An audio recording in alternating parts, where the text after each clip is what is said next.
안녕하세요. 전도서 강의하고 있는 박종선 목사입니다. 오늘은 전도서 11장의 말씀입니다. 회사를 경영하는 사람들은 위험 부담을 기꺼이 감수합니다. 자금이 일정 기간 묶일 수도 있고 경우에 따라서 손해를 볼 수도 있습니다. 투자를 했는데 생각만큼 결과를 가져다 두지 못할 때도 있습니다. 그래서 최악의 경우에는 사업을 접어야 할 수도 있습니다. 하지만 사업을 하는 분들은 그런 위험을 감수하고 투자도 하고 연구도 해 나갑니다. 왜냐하면 위험도 있지만 동시에 유익을 가져다 두기도 하기 때문입니다. 아무것도 하지 않고 손 놓고 있는 것보다 무엇이라도 하는 것이 우리 인생에는 훨씬 더 유익한 일입니다. 오늘 우리가 읽은 하나님의 말씀에 하나님의 백성이라면 무슨 일이라도 하라고 권면하고 있습니다. 특별히 우리가 살아있는 동안에 하나님의 일을 열심히 할 때 하나님께서는 인생의 바다에서 함께 노를 저어주시고 어두운 인생에 해가 들게 하시고 우리의 인생을 복주시고 인도하실 것을 약속해 주셨습니다. 우리는 살아보지 않는 일에 대해서는 아무것도 예측할 수가 없습니다. 우리는 열심히 일할 뿐이고 또 그 일을 이루시는 분은 하나님이십니다. 하나님이 자라게 하시고 거두게 하시며 많은 것을 허락해 주시기도 합니다. 우리 눈은 하나님이 자라게 하시는 것, 하나님이 거두게 하시는 것을 잘 볼 수가 없습니다. 다만 우리는 성실하게 열심히 일할 뿐이죠. 하나님께서 자라게 하시고 일하게 하신다는 것을 오늘 말씀 5절이 증거하고 있는데요. 5절 말씀을 같이 읽어봅니다. 바람의 길이 어떠함과 아이벤 자의 태에서 뼈가 어떻게 자라는지를 내가 알지 못함 같이 만사를 성취하시는 하나님의 일을 내가 알지 못하느니라. 아멘. 만사를 성취하시는 하나님의 일을 우리가 어떻게 알 수 있겠느냐 하는 말씀입니다. 그러나 우리는 하나님의 일까지 알아보려고 하는 교만한 속성을 가지고 있습니다. 그러나 이것은 나의 영역이 아니며 내가 할 일이 아닙니다. 다만 우리는 열심히 씨를 뿌리고 열심히 인생의 바다를 그저 항해할 뿐입니다. 본문은 어리석은 사람들은 어떤 사람인지 가르쳐주고 있는데요. 4절에 기록이 되어 있습니다. 풍세를 살펴보는 자는 파종하지 못할 것이요 구름만 바라보는 자는 거두지 못하리라. 아멘. 팔레스타인에서는 10월 말이나 11월 초가 되면 이른 비가 내립니다. 하늘에서 이른 비가 내려서 땅을 촉촉하게 한 이후에 농사를 시작합니다. 그런데 비가 언제 오나 풍세만 살피고 구름만 바라보고 아무것도 하지 않는 자는 진실로 어리석은 자라는 말씀입니다. 이른 비가 더디 올 수도 있습니다. 또 이른 비가 생각보다 양이 적을 수도 있습니다. 그러면 무엇이라도 해야 되지 않겠습니까? 물을 끌어댈 수 있는 곳에 가서 물을 끌어오고 하나님이 주신 이 땅에서 어떻게 해서든지 농사를 짓기 위해서 힘쓰고 애를 쓰는 사람이 할 수 있는 모든 일을 해야 될 것입니다.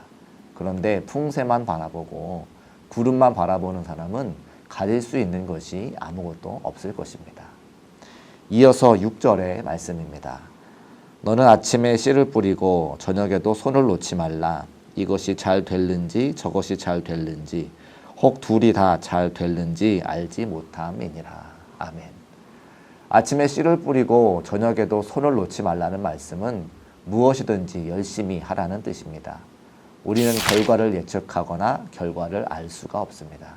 이것이 잘 되는지 저것이 잘 되는지 알 수 없습니다. 다만 우리는 하나님 앞에서 정직한 마음을 가지고 최선을 다해서 일할 뿐입니다.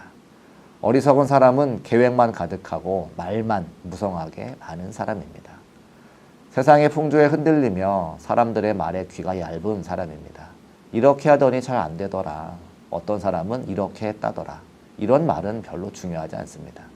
우리는 아침에 씨를 뿌리고 저녁에도 손을 놓지 말고 이 짧은 시간을 성실하게 감당하고 일해야 될 것입니다. 하나님께서 잘 되게 하시고 잘하게 하시고 많은 열매를 주실 것입니다. 이 믿음을 가지고 성실하게 살아가는 하나님의 백성이 되시기를 주의 이름으로 축복합니다. 또한 솔로몬은 해상 무역을 한 경험을 되살려서 무역에 대한 이야기를 전하고 있습니다. 1절의 말씀입니다. 너는 내 떡을 물 위에 던져라. 여러 날 후에 도로 찾으리라. 아멘. 내 떡을 물 위에 던지라는 말은 당시 지중해에서 배를 띄우는 무역업자들이 흔히 하는 말이었습니다. 솔로몬 시대에는 지중해 무역이 성행했는데요. 우리가 잘 알다시피 스바의 여왕이 많은 물건을 가지고 와서 솔로몬에게 지혜를 구한 것을 우리가 알고 있습니다. 단순히 솔로몬 왕에게 지혜를 구한 것이 아니고 왕과 함께 무역에 대한 논의를 한 것이죠. 스바의 여왕이 국가 간 무역을 위해서 왔는데 솔로몬이 세계를 보는 지혜와 안목이 탁월해서 결국 그와 무역 협정을 맺고 돌아갔다는 말입니다.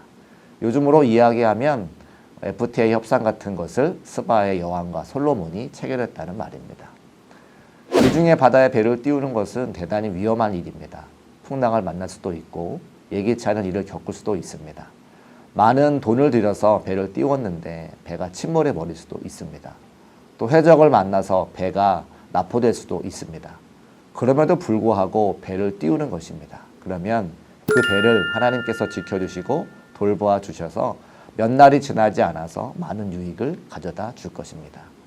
때로는 배를 띄웠는데 잘못될 수도 있습니다. 하지만 인생이라는 바다의 주인은 하나님이시며 하나님께 모든 것을 맡긴다는 믿음을 가지고 살아야 될 것입니다. 태풍이 두렵고 해적이 겁이 나서 바다에 배를 띄우지 못한다면 그는 진정한 군주라고 할 수 없을 것입니다. 솔로몬은 왕으로서 백성들을 먹고 살도록 하기 위해서 지중해의 위험을 감수하고 배를 띄우게 되었습니다. 우리는 어떻게 살아가고 있습니까? 살아가다 보면 위험 부담을 많이 느낍니다. 마음에 걱정도 많고 염려도 많습니다. 그래서 자꾸만 몸을 움츠립니다. 아무 일도 하지 않으려고 합니다. 실패한 사람들의 이야기가 귓전을 울립니다. 하지만 그때 바다의 주인은 하나님이라는 사실을 분명히 기억하시기를 주님의 이름으로 부탁을 드립니다. 하나님께서 우리에게 주신 재능을 썩히지 마시고 묻어두지 마시고 아침에 씨를 뿌리고 저녁까지 열심히 일하시기를 바랍니다. 풍세와 구름만 바라보고 배를 띄울까 말까 씨를 뿌릴까 말까 망설이며 살아가다가 귀한 인생의 때를 허비하지 마시기 바랍니다. 위험이 있더라도 도전하는 것이 성실한 크리스찬의 삶이라고 하는 것입니다. 또한 솔로몬은 노년이 되어서 청년들에게 열심히 일할 것과 청년들이 조심해야 할 것을 전하고 있습니다. 9절의 말씀입니다. 청년이여 내 어린 때를 즐거워하며 내 청년의 날들을 마음에 기뻐하여 마음에 원하는 길들과 내 눈이 보이는 대로 행하라. 그러나 하나님이 이 모든 일로 말미암아 너를 심판하실 줄 알라. 아멘.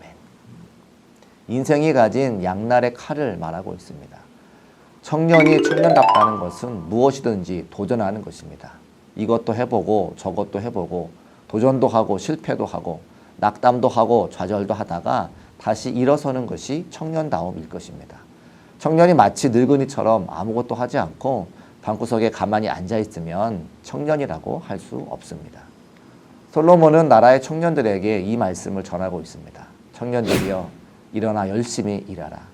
아침에 씨를 뿌리고 저녁까지 열심히 일하라. 바다에 배도 띄우고 마도로스가 되어서 바다를 정복하라. 당신의 하고 싶은 일을 원하는 대로 해보라. 이것이 청년에게 주는 솔로몬 왕의 교훈입니다.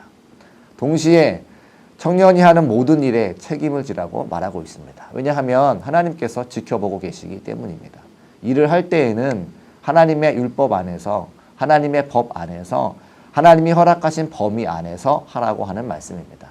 열심히 일하되 율법의 범위를 벗어나지 말고 성실히 일하되 도덕적인 범주를 벗어나지 말라고 조언하고 있습니다. 솔로몬 왕이 주는 교훈은 오늘 우리에게도 적용됩니다. 그리스도인은 멈추고 움츠리는 사람이 아닙니다. 가슴을 펴고 세상을 향하여 뛰어드는 사람입니다. 성실하게 열심히 일하시기를 부탁을 드립니다. 그러나 하나님의 말씀에 근거해서 하나님께서 원하시는 범위 안에서 일하시기 바랍니다. 일에 대한 책임은 온전히 내 몫이기 때문입니다. 오늘 하루도 주께서 주신 이 말씀을 꼭 기억하시고 성실과 진리로 거룩하게 살아가시기를 주님의 이름으로 축복합니다. 감사합니다.